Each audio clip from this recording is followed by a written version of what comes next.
Hay líquido, como caso de la vesícula biliar, se va a ver color negro o gris oscuro, anecoico o eco negativo. El parénquima hepático se va a ver ecos finos, regulares, homogéneos, variables según el órgano que se va a visualizar. En cambio, si hubiese calcificaciones, como puede ser calcificaciones endopáticas o calcificaciones de la vesícula biliar o litiasis vesicular, se va a observar imágenes hiperrefringentes con sombra acústica posterior. Y el aire, que también se puede ver, por ejemplo, en una fístula biliodigestiva, se va a ver imágenes finas, hiperrefringentes con sombra acústica posterior. Y los tejidos grasos tienen distintas patologías que se puede observar o distintas formas de presentación. La ecografía hepática, ¿qué es lo que vamos a observar o qué es lo que se tiene que ver en el hígado ecográficamente? Primero, lo que tiene que ver volumen. Tenemos que ver bordes y ángulos. El volumen del hígado normal está de acuerdo al biotipo del paciente. Los bordes tienen que ser lisos y uniformes. Y cuando hablamos del ángulo generalmente el ángulo izquierdo, debe ser ángulo agudo. Si el ángulo ya es más obtuso o los bordes son irregulares, ya estamos hablando de patología hepática. También tenemos que ver lo que corresponde al parénquima hepático, que tiene que ser imagen gris uniforme o hipoecogénico uniforme, tanto el lóbulo izquierdo como el lóbulo derecho. La vena porta siempre tiene que medirse la vena porta. La vena porta debe medir hasta 12 milímetros. Pero si ya tenemos una vena porta de 14-15 milímetros, estamos hablando de una hipertensión portal. Pero solamente la medida de vena porta no es el diagnóstico, sino tiene que ir acompañado o aparejado de otros tipos de exámenes, como puede ser, por ejemplo, cómo está la morfología hepática. El colédoco, también tiene que medirse el colédoco. Normalmente el colédoco debe estar midiendo entre 3 a 4 milímetros. Si ya tenemos un paciente ictérico, por ejemplo, con un colédoco de 7 u 8 y con una bilirrubina directa incrementada, estamos hablando de una bilirrubina, como se llama, obstructiva. También tenemos que observar los conductos intrahepáticos, las venas suprahepáticas y la vena cava inferior. La vena cava inferior generalmente se utiliza o se evalúa cuando tengamos una patología neoplásica en el parénquima hepático para descartar que no haya problemas de trombosis del mismo problema metastásico. Volumen hepático, cuando hablamos del diámetro longitudinal, está más o menos entre 8 a 10 centímetros, término medio. El diámetro longitudinal en la línea media clavicular está entre 10 a 12 centímetros. Como hemos dicho anteriormente, tiene que ser bordes regulares. Si son bordes irregulares, ya estamos pensando en patología hepática. El ángulo inferior o el ángulo izquierdo debe ser normalmente ángulo agudo. Cuando hablamos del parénquima hepático, la ecografía, la ecogenicidad regular homogénea de color gris, ¿me entienden? Dentro de ellos también tenemos que observar lo que corresponde a la cápsula lineal, que se manifiesta hiperrefringente. Y esta cápsula hiperrefringente tiene que ser de bordes uniformes.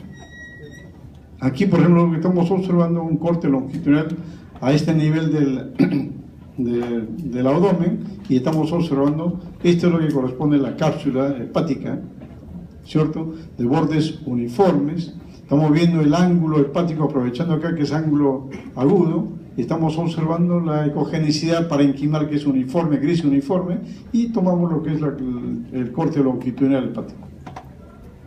Tenemos acá otro corte, ¿no es cierto?, a este nivel, línea media clavicular. Estamos observando también el volumen hepático, podemos medir la longitud del hepático, podemos observar la cápsula, que es uniforme en todo su sentido, igual que tanto en la parte posterior como en la parte anterior. Estamos observando la ecogenicidad gris uniforme a nivel de todo el segmento hepático. Aquí estamos viendo lo que corresponde al parénquima hepático. Entonces también, repitiendo acá, estamos viendo bordes ondulantes acá. Estamos viendo esto es lo que corresponde al lóbulo derecho hepático. Aquí estamos observando el lóbulo izquierdo hepático y observamos la dilatación de las vías biliares intrahepáticas. Y esta dilatación de las vías biliares intrahepáticas ya nos hace pensar por qué. Generalmente estamos pensando en un hígado congestivo. Y el hígado congestivo a la cabeza estamos viendo en caso de patología cardíaca. Y dentro de patología cardíaca la patología derecha. ¿Entienden? La vena porta, decimos que es una banda anecogénica de hasta 12 centímetros de longitud, diámetro de 12 a 14 milímetros, se dirige del istmo parenquimal al líquido hepático. Sus paredes tienen que ser siempre lineales, hiperrefringentes y regulares. Entonces, eso es lo que tenemos que observar. Básicamente lo que nos interesa cuando hablamos de vena porta es longitud, de acuerdo a lo que del diámetro que tiene, de acuerdo al corte que se haga, pero lo que nos interesa es el diámetro. Aquí estamos observando, por ejemplo, todo lo que corresponde a la vena porta, ¿no es cierto? Aquí está lo que corresponde al parénquima hepático. A esta zona corresponde la vértebra, acá tiene lo que es la aorta, entonces la mesentérica superior, y esto todo lo que corresponde es la vena porta. Y lo que estamos observando que es la pared uniforme, el diámetro de la vena porta, estamos viendo la ecogenicidad uniforme para pensar que haya trombosis o para que haya algún tipo de patología. Entonces también lo que se observa acá, la rama izquierda de la vena porta, ¿no es cierto? Que lo que nos interesa es ver cómo está el diámetro interno, cómo está la pared uniforme. Entonces eso es lo que tenemos que observar. Igual acá, la vena porta, ¿no es cierto?, la rama izquierda, para ver lo que corresponde todo. Pero dentro de eso, de paso, tenemos que observar, acompañado a lo que corresponde al parénquima hepático, tenemos que observar lo que es la cápsula, porque no solamente uno tiene que ver lo que es, en este caso, la porta. La vena porta, cuando hacemos el Doppler, igual estamos observando acá, cómo es el flujo laminar, trifásico, uniforme, entonces para pensar lo que corresponde a una hipertensión portal. Cuando hablamos de colédoco, también es una banda anecogénica de 4 a 7 milímetros de diámetro, localizado por delante o algo por la derecha de la vena porta, que se descubre en forma paralela. Siempre va acompañado porta y colédoco. ¿Entienden? Cuando tenemos un colédoco de 7 milímetros, el colédoco de 7 milímetros tenemos en pacientes post-colecistectomizados, de 1 o 2 años, entonces en ese caso ya estamos teniendo un colédoco de 7. Pero normalmente o habitualmente tenemos un colédoco hasta 4 milímetros de diámetro. Entonces, el colédoco se forma por la unión entre el conducto hepático común con el cístico.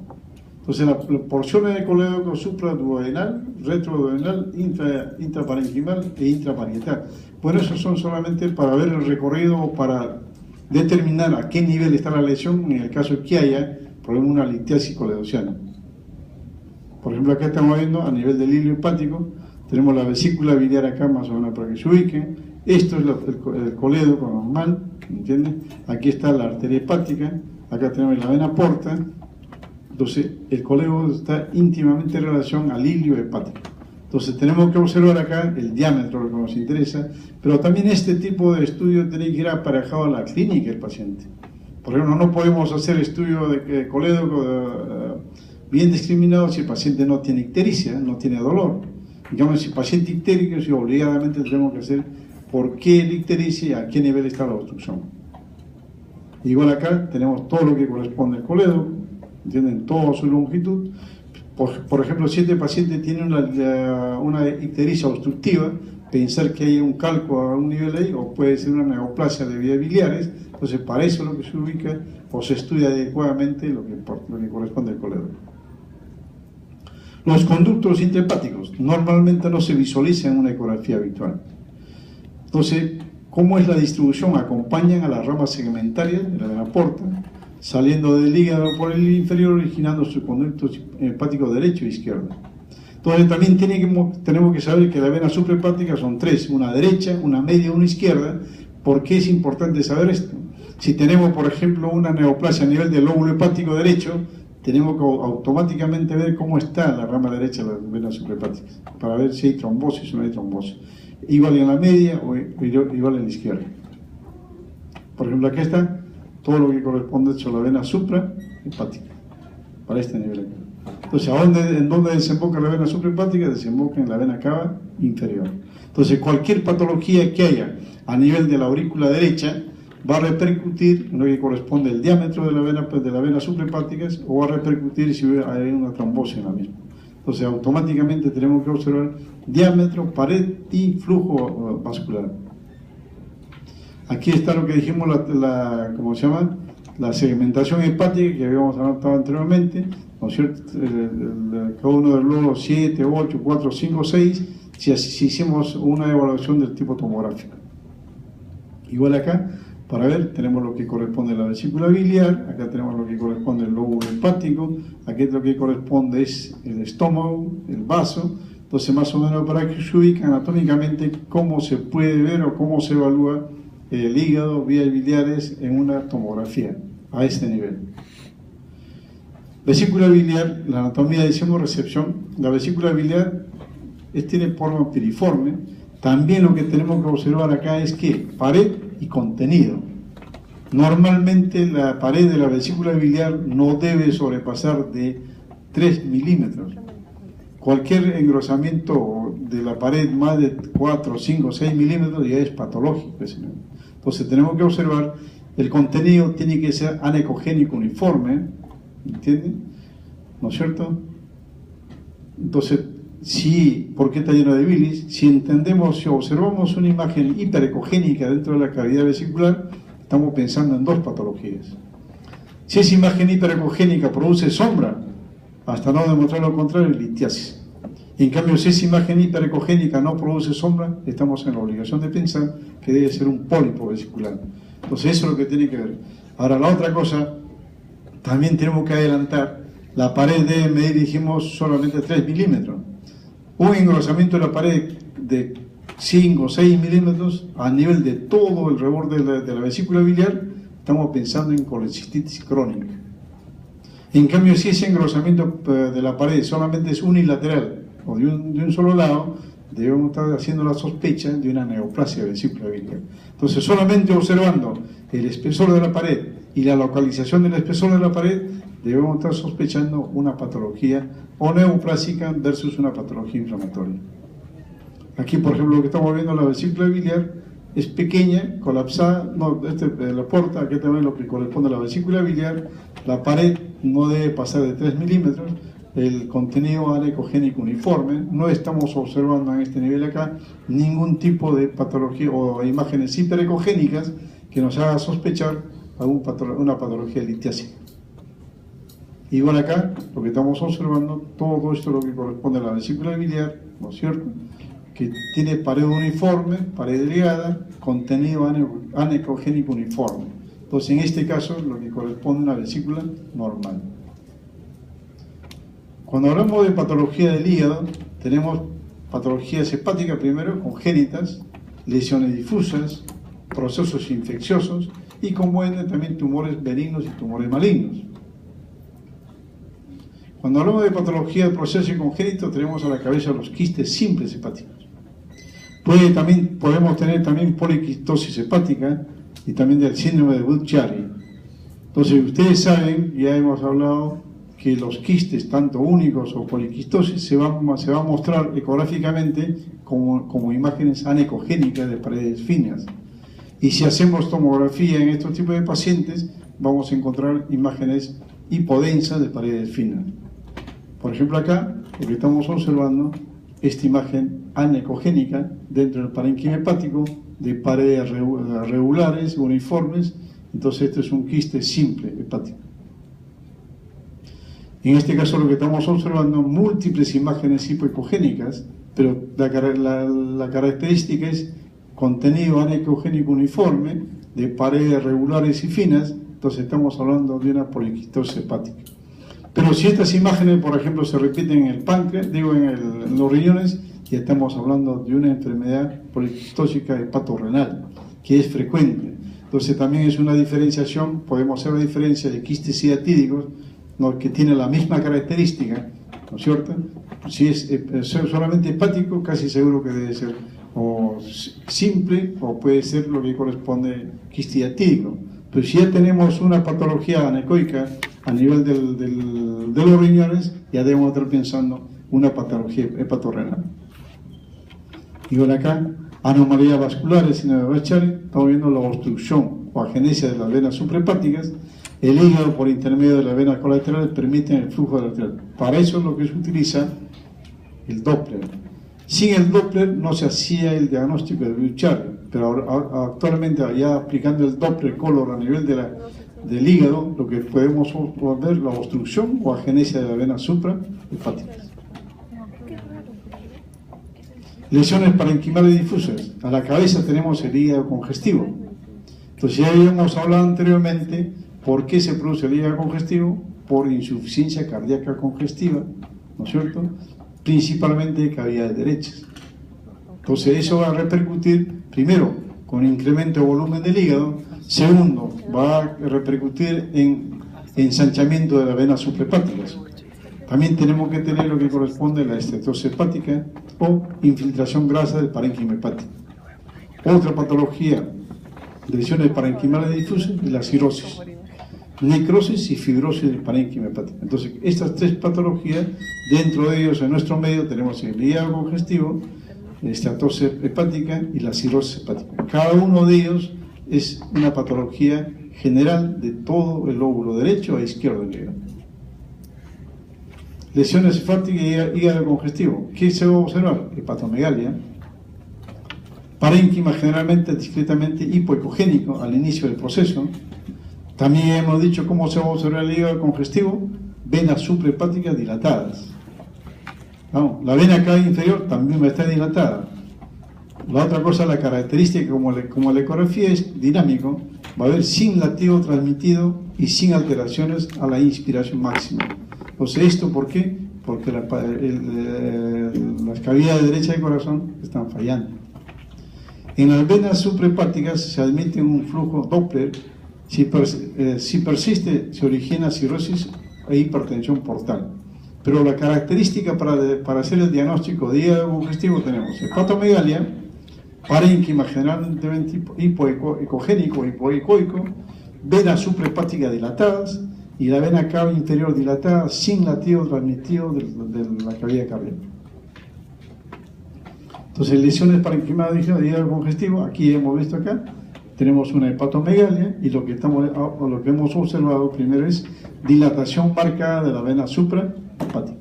Eso es la característica clásica cuando hacemos nosotros el diagnóstico de hígado congestivo. Automáticamente, en este caso, lo que tenemos que hacer es qué pasa con el corazón. Muchas veces el paciente viene no por patología cardíaca, sino viene por patología hepática. También estamos observando acá, mira, si hemos visto ya alguna diapositiva de hígado normal, estamos viendo lo que corresponde marcadamente dilatado las venas suprahepáticas.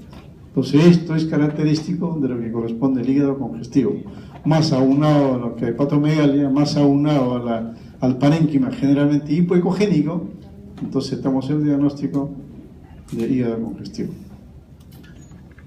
Cuando hablamos de esteatosis hepática, entonces también tenemos lo que corresponde a hepatomegalia. A diferencia del anterior, el parénquima con incremento de la ecorefringencia. Hay bordes regulares, el ángulo está aumentado de amplitud, ángulo obtuso, aparentemente disminución de la ecorefringencia de las paredes de las venas portales por falta de contraste.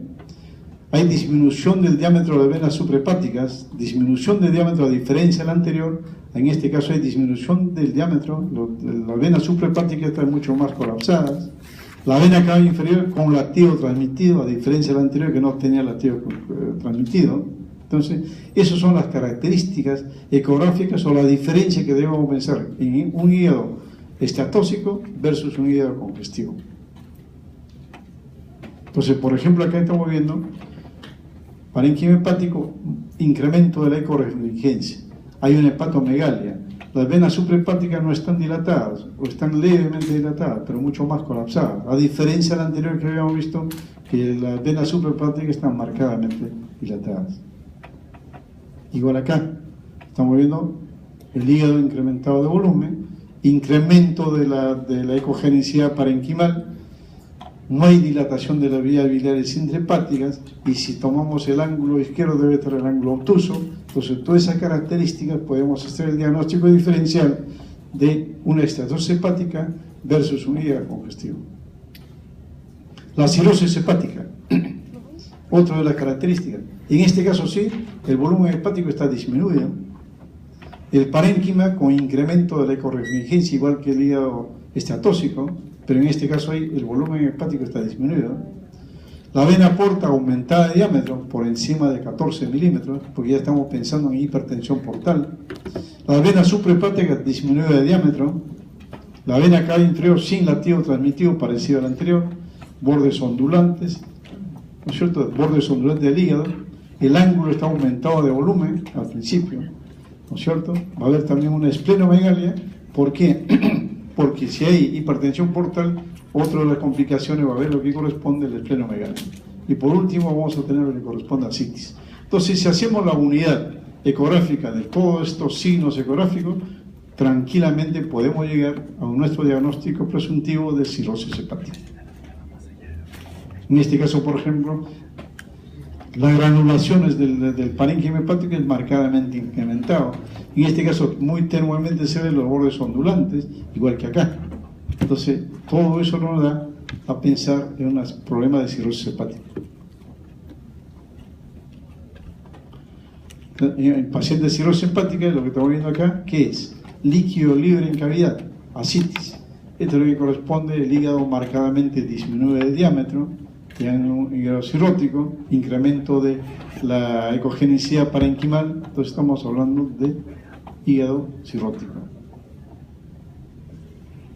También igual, mira cómo están estos bordes ondulantes, con incremento de la ecogenicidad en forma uniforme, disminución de volumen y presencia de líquido libre en cavidad, son signos ecográficos para pensar en cirrosis hepática. Tumores hepáticos benignos. A la cabeza tenemos el angioma, tenemos los adenomas, amartomas y el cistoadenoma. Dentro de los más frecuentes en nuestro medio. Entonces, el angioma capilar usa una masa pequeña, oval o circular. Ecográficamente es hiperrefringente homogéneo, bordes definidos y de crecimiento lento. Entonces, si uno hace el control hoy o 6 meses, casi no va a haber incremento de diámetro de esa imagen. Entonces, lo que estamos viendo acá, esta imagen hiperecogénica de bordes moderadamente definidos, ¿no es cierto?, que no crece. Dentro de eso podemos pensar lo que corresponde a un angioma. Y la ventaja ahora, actualmente, si se le aplica el Doppler color a esta imagen, se va a hacer el diagnóstico en forma inmediata. Los adenomas hepáticos, estamos viendo acá, imagen hipoecogénica, de bordes más o menos definidos, igual que tenemos otra imagen por acá, ¿me entiende? Eso es lo que corresponde a adenomas hepáticos. Y si le aplicamos el Doppler color acá, esto va a estar poco vascularizado, la vascularización va a estar mucho más periférico. Los amartomas, a nivel hepático, también son masa única, tamaño variable, ¿no es cierto? Puede ir desde centímetros a 10 centímetros. En este caso son bordes definidos polilobulados. Si es voluminoso, origina aumento de diámetro del tronco celíaco y de la vena porta. Ecográficamente se va a presentar como ecorefringencia. No se observa ganglios retroperitoneales ni trombosis venosa. ¿Por qué? Porque son patologías benignas. Si fuese patología maligna, sí podríamos pensar en adenopatías regionales versus metástasis a distancia. En este caso, por ejemplo, estamos observando otra imagen hiperrefringente por acá, otra imagen hiperrefringente por acá, que correspondería a lo que corresponde a un amartoma, o amartomas en este caso. El cistoadenoma, y si te hablando de cisto, estamos hablando de imagen anecogénica, masa multilobulada, voluminosa, escaso tejido sólido, bordes ondulantes definidos, hipovascularizado. Como también es patología benigna, no vamos a encontrar no adenopatías, no metástasis, sino trombosis de vena acá. Entonces, en este caso tenemos un cistoadenoma, imagen anecoica o hipoecogénica, multilobulada, en este nivel por acá, ¿no es cierto? Si le aplicamos Doppler color, va a ser poco vascularizado la vasculatura a la parte periférica. Entonces, de esa manera se presenta un cistoadenoma. Pero también tiene que hacer, te voy a hacer mención que, cuando veamos este tipo de imágenes acá, muchas veces se puede hacer como diagnóstico diferencial de un absceso hepático.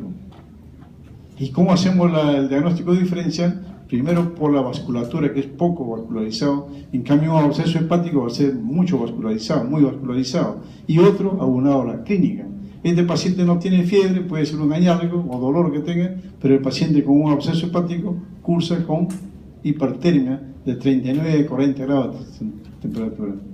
Igual acá, estamos hablando de muchas imágenes hipoecogénicas, ¿no es cierto?, de paredes finas, multitabicadas, lo que corresponde nada más que nada menos a un cistoadenoma hepático. Los tumores hepáticos malignos, a la cabeza tenemos el hepatocarcinoma.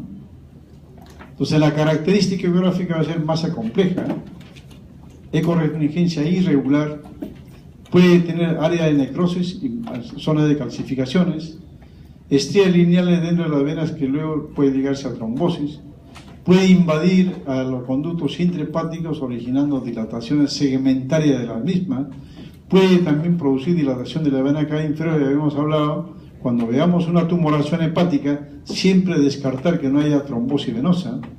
En este caso sí vamos a estar encontrando una hipervascularización de los mismos. Vamos a buscar o vamos a encontrar ganglios regionales y también vamos a encontrar metástasis a distancia. Pues esta es la característica típica para pensar en un hepatocarcinoma, de característica masa compleja. Por ejemplo acá, estamos observando esta imagen acá, ¿me entienden?, con imagen anecogénica al periférico, pero imagen hiperecogénica en su interior. Si le aplicamos el Doppler a este nivel, no solamente va a haber Doppler periférico, sino va a haber también Doppler central. Igual acá, tenemos un carcinoma hepático, otra masa con imágenes hipoecogénicas en su interior, un halo hipoecogénico a la parte periférica, que si le aplicamos el Doppler en este caso, vamos a encontrar imágenes hipervascularizadas. Aquí estamos viendo, esto es una masa compleja, esta zona por acá, entonces le aplican Doppler, estamos hablando de imágenes hiperecogénicas en toda la zona, entonces nos da la pauta que esta patología tumoral es hipervascularizada y dentro de la patología hipervascularizada tenemos el hepatocarcinoma. Cuando hablamos de metástasis hepáticas, los nódulos de distintas características múltiples secundarias de tumor maligno de otros órganos. Cuando hacemos la ecografía hepática, ¿no es cierto?, podemos encontrar que dicen nódulos de distintas características. Entonces también debemos tener la característica de la capacidad de decir, estos nódulos son primarios versus estos nódulos son secundarios. Si el nódulo fuese único, casi seguro que estamos pensando en patología hepática primaria. En cambio, si tenemos múltiples nódulos, 3, 4 distribuidos en ambos lóbulos hepáticos, debemos estar pensando en tumor secundario. Por ejemplo, acá estamos viendo todo lo que corresponde al parénquima hepático. Estamos viendo múltiples imágenes anecogénicas o hipoecogénicas distribuidas en ambos campos, en ambos lóbulos hepáticos. Entonces, hasta no demostrar lo contrario, estas imágenes anecogénicas son procesos expansivos secundarios. En este caso no nos interesa saber de qué órgano es, por lo menos sabemos, esto no es una patología maligna primaria, sino una patología maligna secundaria. Igual acá, si tenemos todo lo que corresponde, acá tenemos el hígado, ¿no es cierto?, el lóbulo derecho hepático, y estamos observando múltiples imágenes anecogénicas, distribuidas en todo el segmento del lóbulo derecho y parte del izquierdo. Entonces, hasta no demostrar lo contrario, estamos en la obligación de pensar procesos expansivos secundarios. Igual acá, bien, otro tipo de presentación, múltiples imágenes nodulares de distintos diámetros, de bordes irregulares, ¿no es cierto? Entonces, hasta no demostrar lo contrario, pensamos en procesos expansivos secundarios, más no en patología primaria. Patología vesicular. Ya habíamos hablado de vesícula biliar, la forma, tamaño, pared y todo. Entonces, dentro de la patología tenemos primero los procesos congénitos, lo más común es litiasis, procesos inflamatorios y los tumores benignos, como el pólipo en la cabeza, y malignos, los carcinomas del pie. Entonces, la agenesia, patología malformatoria congénita, la agenesia es poco frecuente en nuestro medio, no se ve mucho, pero si se observara o no se observara, se puede ver en el lecho vesicular una banda hiperrefringente. Pero esto también va acompañado de otros signos radiológicos, o de clínicos y ecográficos, ¿no es cierto?, como puede ser dilatación del colédoco, dilatación de vías biliares intrahepáticas.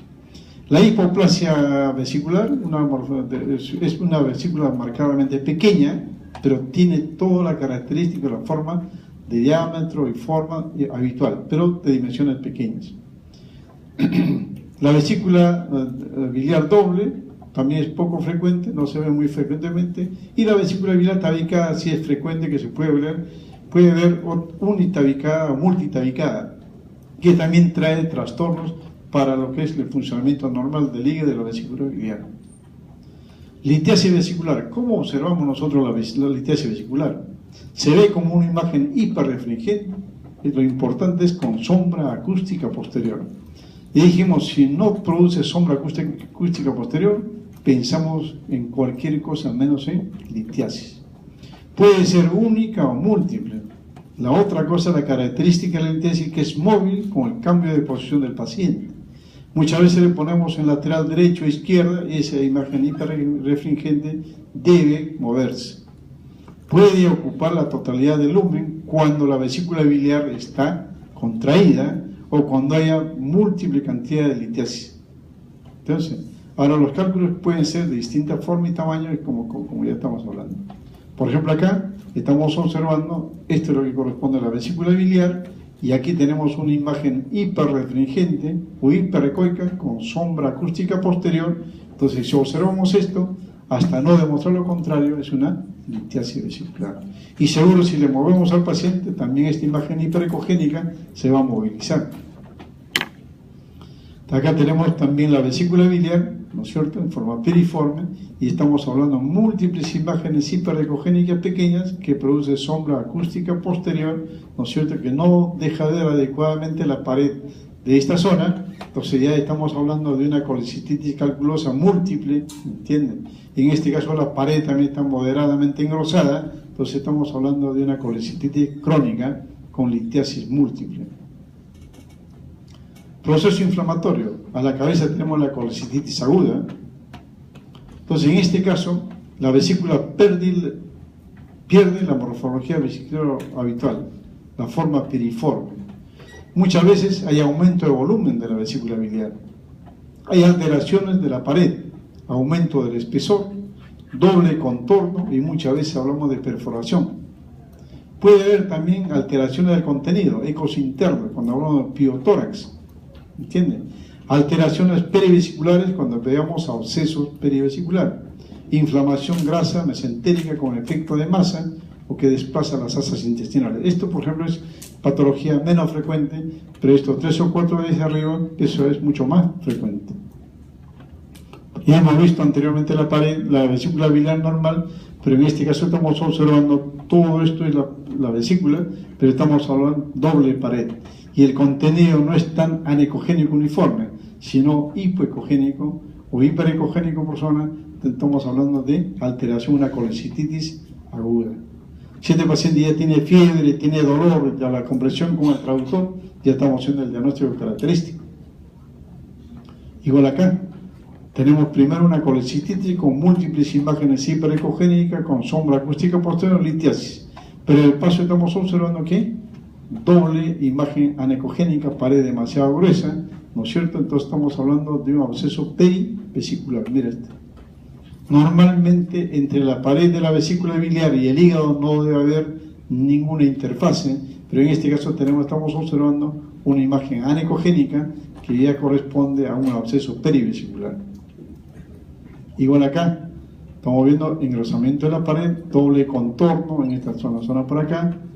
Inclusive no vemos nosotros en estas imágenes litiasis, pero estamos viendo inflamación de la pared vesicular con problema de absceso. Entonces lo que estamos pensando, puede haber una colecistitis aguda no litiásica, pero puede haber también colecistitis aguda litiásica.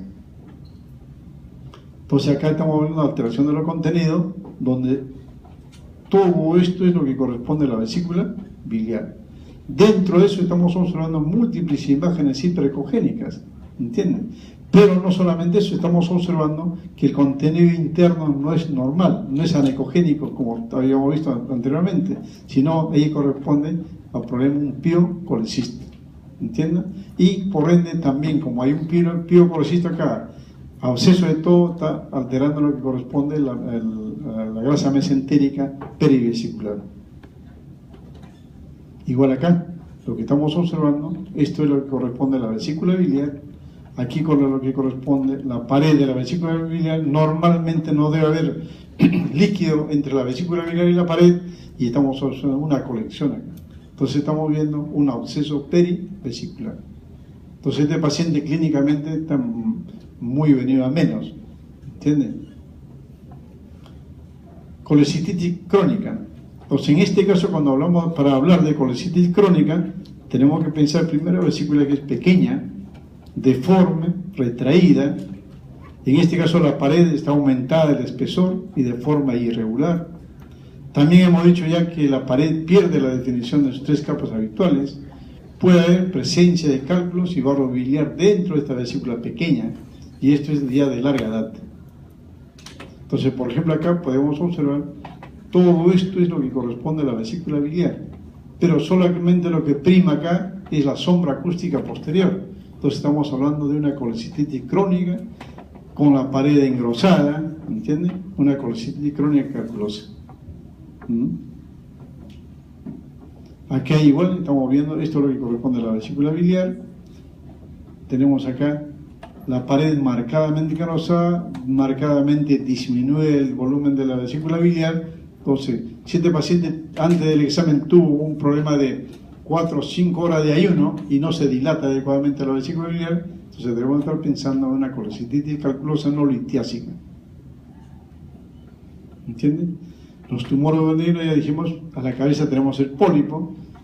Si observamos esta imagen acá, aquí está lo que corresponde a la vesícula biliar, aquí está todo lo que corresponde a la vesícula biliar, y dentro de la vesícula vemos una imagen hiperecogénica, pero no produce sombra, no se mueve cuando hay movimiento del paciente. Entonces, hasta no demostrar lo contrario, estamos pensando en un pólipo vesicular. Entonces, es fácilmente comprensible y fácilmente demostrable entre un pólipo versus una litiasis vesicular. La vesícula biliar tampoco está exento de neoplasia. Entonces, a la cabeza tenemos lo que corresponde al carcinoma vesicular. ¿Cómo se manifiesta, cómo se visualiza? Como una masa irregular en el área vesicular, bordes imprecisos, generalmente secundario a litiasis o colecistitis crónica calculosa. En este caso invade el parénquima hepático. Podemos encontrar, si hacemos tomografía, de neuropatías regionales, pero también podemos encontrar metástasis o a hígado o a distancia. En este caso, por ejemplo, tenemos todo esto lo que corresponde a la vesícula biliar. Está alterado en su forma, está alterado en su contenido, mira, bordes irregulares internos, está invadiendo lo que corresponde al parénquima hepático. El paciente está venido a menos, entonces esta es la característica típica de una neoplasia vesicular.